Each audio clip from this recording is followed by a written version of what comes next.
রাজধানীর মিরপুরের এই নিস্তব্ধ ফ্ল্যাটটি এখন এক নীরব হাহাকারের সাক্ষী। যে ঘরে জীবনের শেষ মুহূর্তগুলো পরম মমতায় কাটার কথা ছিল, সেখানে মিলেছে পচা গলা এক নিথর দেহ। ৭৫ বছর বয়সী নূরজাহান বেগম। ৭-৮ দিন ধরে নিভৃতে পড়ে থাকা এই মরদেহটি এখন কেবল এক টুকরো মাংসপিণ্ড নয়, বরং আমাদের ঘুণে ধরা সমাজের এক বীভৎস প্রতিচ্ছবি। রোববার রাতে 999-এর একটি ফোন বদলে দেয় চারপাশের দৃশ্যপট। পল্লবী থানা পুলিশ যখন দরজা ভেঙে ভেতরে ঢোকে, তখন দুর্গন্ধে নিঃশ্বাস নেওয়াও যেন দায় হয়। অথচ আশ্চর্যের বিষয় হলো, এই ঘরে থাকতেন এক বৃদ্ধা, তার মেয়েও থাকতেন একই ফ্ল্যাটে।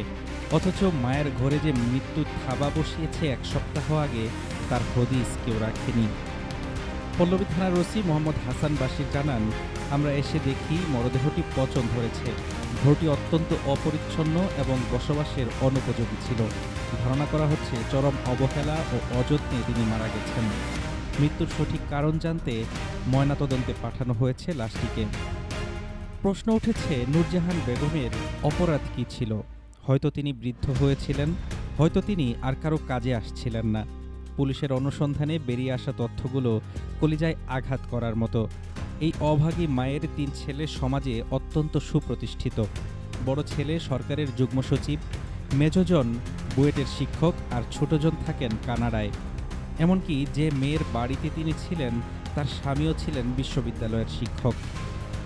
বিবেকের কাছে প্রশ্ন জাগে, বিলাসবহুল পদবি আর উচ্চশিক্ষার দেয়ালগুলো কি এতটাই উঁচু ছিল যে তার আড়ালে মায়ের করুণ আর্তনাদ পৌঁছাতে পারেনি?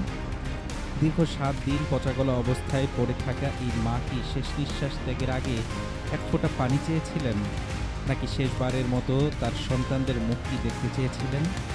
ময়নাতদন্তের টেবিলে এখন তার নিথর দেহ। অথচ এই পচন কেবল দেহের নয়, পচন ধরেছে আমাদের মানবিকতায়, আমাদের পারিবারিক বন্ধনে। উচ্চশিক্ষিত সন্তান আর আভিজাত্যের মোড়কে থাকা এই সমাজে নূরজাহান বেগমের মৃত্যু আমাদের চোখে আঙুল দিয়ে দেখিয়ে দেয়, সাফল্য মানে কেবল পদমর্যাদা নয়। যে মা সন্তানদের মানুষ করতে নিজের জীবন ক্ষয় করেন, সেই মায়ের শেষ ঠিকানা যদি হয় একটি আবর্জনা ভরা অন্ধকার ঘর আর 7 দিনের পচা গন্ধ, তবে এই সভ্যতার সার্থকতা কোথায়? হাফিজুর রহমান তুষার, ঢাকা টুডে।